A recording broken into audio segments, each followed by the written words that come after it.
Menurut saya, investasi adalah salah satu cara untuk mencapai kebebasan finansial dan meningkatkan kekayaan dalam jangka panjang. Menurut saya, investasi adalah langkah perencanaan keuangan yang dilakukan seseorang untuk menjaga, mengembangkan, dan meningkatkan nilai aset dari waktu ke waktu. Nah, di sini saya akan menjelaskan apa sih itu investasi. Nah, investasi itu adalah konsumsi yang ditunda untuk konsumsi yang akan mendatang di masa yang akan datang dan melibatkan suatu risiko atau ketidakpastian untuk mendapatkan kompensasi. Jadi investasi itu adalah suatu tindakan atau proses mengalokasikan sejumlah sumber daya seperti uang, waktu, ataupun usaha ke dalam suatu aset atau proyek dengan harapan mendapatkan keuntungan di masa depan. Jadi tujuan investasi itu yang pertama adalah meningkatkan aset. Nah, yang dimana berinvestasi kita bisa menambah dan mengembangkan hartanya yang kita miliki. Nah, misalnya kita beli tanah, emas, ataupun saham. Nah, seiring waktu, nilai semakin bisa naik dan kalau dijual, hasilnya membuat aset kita semakin bertambah besar. Jadi, investasi ini bukan hanya menyimpan uang, tapi membuat kekayaan kita semakin tumbuh lebih banyak untuk di masa depan. Yang ketiga yaitu untuk gaya hidup hemat. Dengan investasi, seseorang akan mencoba hidup hemat untuk tetap berinvestasi. Pada akhirnya, orang tersebut akan menghindari membeli hal-hal yang tidak penting dan bersifat lebih ekonomis. Yang keempat itu adalah menghindari utang. Nah, menghindari utang ini artinya seseorang berusaha untuk tidak meminjam uang atau berhutang demi memenuhi kebutuhan hidupnya.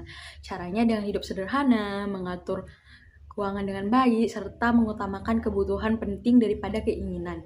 Dengan begitu, seseorang bisa lebih tenang secara finansial, tidak terbebani cicilan, dan kondisi ekonomi pun lebih stabil. Nah, yang terakhir adalah melindungi uang dari inflasi.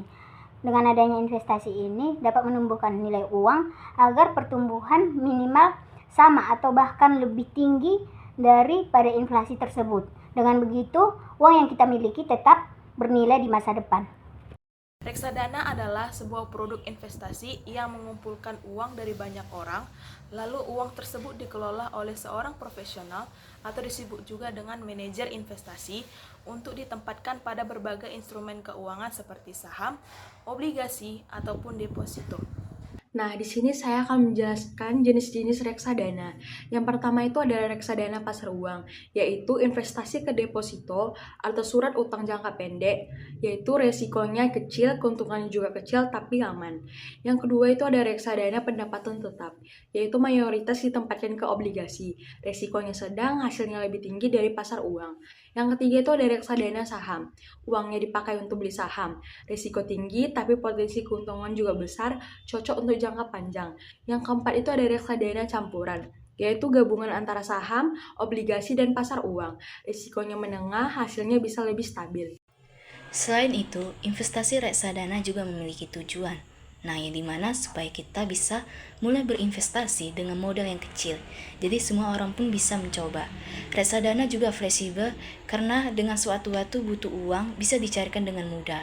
Selain itu, reksadana juga cocok dipakai untuk berbagai rencana keuangan, baik dalam jangka pendek seperti dana liburan ataupun darurat, maupun jangka panjang seperti pendidikan ataupun persiapan pensiunan. Nah, di sini saya akan membahas contoh reksadana. Sebagai mahasiswa, kita sering punya uang jajan lebih. Daripada dijajankan, pasti lebih baik disimpan.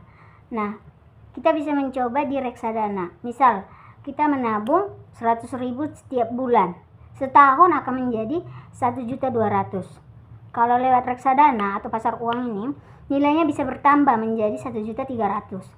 Lumayan kan buat beli buku atau perlengkapan perkuliahan lainnya. Jadi reksadana ini sangat cocok untuk mahasiswa yang mau belajar investasi dengan modal yang kecil.